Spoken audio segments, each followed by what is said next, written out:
یہاں تک کہ ان کی ملاقات حضرت شمس تبریز رحمۃ اللہ سے ہو گئی۔ حضرت بابا کمال جندی رحمۃ اللہ علیہ نے آپ رحمۃ اللہ علیہ کو بے اختیار گلے سے لگا لیا۔ حضرت شاہ شمس تبریز رحمۃ اللہ علیہ نے جب بابا کمال الدین جندی رحمۃ اللہ علیہ کو دیکھا تو آپ رحمۃ اللہ علیہ بھی ایک دارفتگی طاری ہو گئی۔ آپ رحمۃ اللہ علیہ نے بابا کمال جندی رحمۃ اللہ کی خدمت میں حاضر ہونا اپنا معمول بنا لیا۔ اس دوران حضرت شاہ شمس تبریز نے مختلف علماء کی خدمت میں رہ کر دنیاوی تعلیم حاصل کی۔ حضرت بابا کمال الدین جندی رحمۃ اللہ علیہ نے جس وقت اپنی مسجد کی تعمیر شروع کی تو انہوں نے اپنے تمام شاگردوں کو مسجد کی تعمیر میں لگا دیا۔ حضرت شاہ شمس تبریز رحمۃ اللہ علیہ کے ذمہ مٹی ڈھونے کا کام تھا۔ ایک روز حضرت بابا کمال الدین جندی رحمۃ اللہ علیہ نے دیکھا کہ حضرت شاہ شمس تبریز رحمۃ اللہ علیہ سر پر مٹی دھو کر لا رہے ہیں۔ جب حضرت شاہ شمس تبریز رحمۃ اللہ علیہ کے نزدیک پہنچے تو مٹی کا وہ ٹوکرا ان کے سر سے 1 فٹ بلند تھا۔ حضرت بابا کمال الدین جندی رحمۃ اللہ علیہ نے جب آپ رحمۃ اللہ علیہ کی یہ کرامت دیکھی تو آپ سے متاثر ہوئے بغیر نہ رہ سکے۔ حضرت بابا کمال الدین جندی رحمۃ اللہ علیہ کی جانب سے اجازت ملنے کے بعد آپ رحمۃ اللہ علیہ فوراً سفر کی تیاریاں شروع کر دیں۔ روم ہوئے اور کونیا پہنچنے کے بعد آپ رحمۃ اللہ علیہ نے مولانا روم رحمۃ اللہ علیہ کی تلاش شروع کر دی۔ آپ رحمۃ اللہ علیہ کو معلوم ہوا کہ مولانا روم رحمۃ اللہ علیہ کونیا کے ایک بڑی مسجد کے امام اور عالم دین ہیں۔ ان سے ملنے والوں کا ایک ہجوم ہوتا ہے، اس لیے ان سے فی الفور ملاقات ممکن نہیں ہے۔ آپ رحمۃ اللہ علیہ نے فی الحال مولانا روم سے ملاقات کا ادراک دور کر دیا اور اپنے لیے کسی رہائش کی تلاش شروع کر دی۔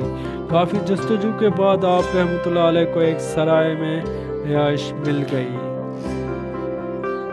حضرت شاہ شمس تبریز رحمۃ اللہ علیہ مولانا روم کی دعوت پر ان کی مسجد تشریف لائے۔ جس وقت حضرت شاہ شمس تبریز رحمۃ اللہ علیہ مسجد میں پہنچے اس وقت مولانا روم رحمۃ اللہ علیہ صبح معمول اپنی کتاب کے ساتھ مکتب موجود تھے۔ حضرت شاہ شمس تبریز نے مولانا روم رحمۃ اللہ علیہ سے دریافت کیا کہ آپ رحمۃ اللہ علیہ نے کتنی کتب تحریر فرمائی ہیں۔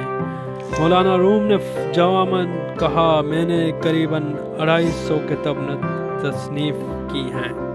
حضرت شاہ شمس تبریز رحمۃ اللہ علیہ نے مولانا روم رحمۃ اللہ علیہ سے دریافت کیا کہ آپ رحمۃ اللہ علیہ قرآن کا علم رکھتے ہیں اور علم وحی سے آپ رحمۃ اللہ علیہ کو بہت آگاہی حاصل ہے، کیا آپ مجھے بتا سکتے ہیں کہ قرآن مجید کا حرف اولین کون سا ہے؟ مولانا روم نے جب حضرت شاہ شمس تبریز کی بات سنی تو حیران ہو گئے اور کہنے لگے، وہ تو الف ہی ہوگا یا پھر کاف پہلا حرف ہے۔ پھر قدر توقف کے بعد کہنے لگے، اللہ اس کا رسول صلی اللہ علیہ وآلہ وسلم ہی بہتر جانے۔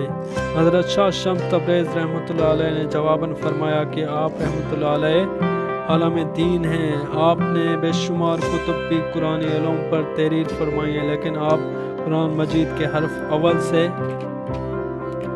ہی آگاہ نہیں ہے۔ مولانا نے جب حضرت شاہ شمس تبریز کی بات سنی تو روتے ہوئے فرمایا کہ حضرت اگر آپ کو قرآن مجید کے حرف اول کے بارے میں علم ہے تو مجھے آگاہ فرما دیجیے۔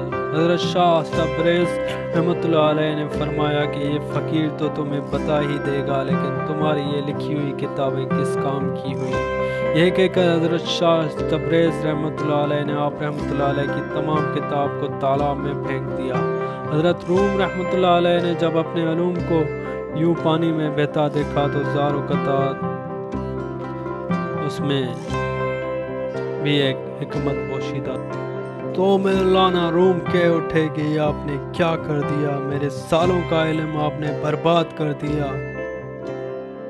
تو حضرت شاہ شمس تبریز نے وہی کتابیں پانی کے تالاب سے باہر نکال کر ان کو ٹھپکی مار کر باہر رکھتا گیا اور وہ سوکھتی گئی۔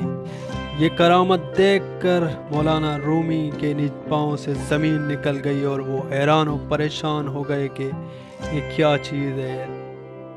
تو حضرت شاہ تبریز نے فرمایا کہ وہ چیز ہے جو تو نہیں جانتا۔ اس کے بعد حضرت شاہ شمس تبریز وہاں سے چلے گئے اور مولانا رومی ان کے پیروں میں گر گئے، مرید ہو گئے ان کے۔ اسی کے ساتھ ہماری ویڈیو اختتام پر پہنچی، امید ہے آپ کو پسند آئی ہوگی۔ اگلی ویڈیو کے لیے ہمارے چینل کو لائک کریں، سبسکرائب کریں اور بیل آئیکن کے بٹن کو بھی ضرور دبائیں تاکہ ہر آنے والی ویڈیو آپ تک بآسانی پہنچ سکے۔ اسی کے ساتھ ہمیں اجازت دیجیے۔ اللہ آپ کا حامی و ناصر ہو۔ خدا حافظ۔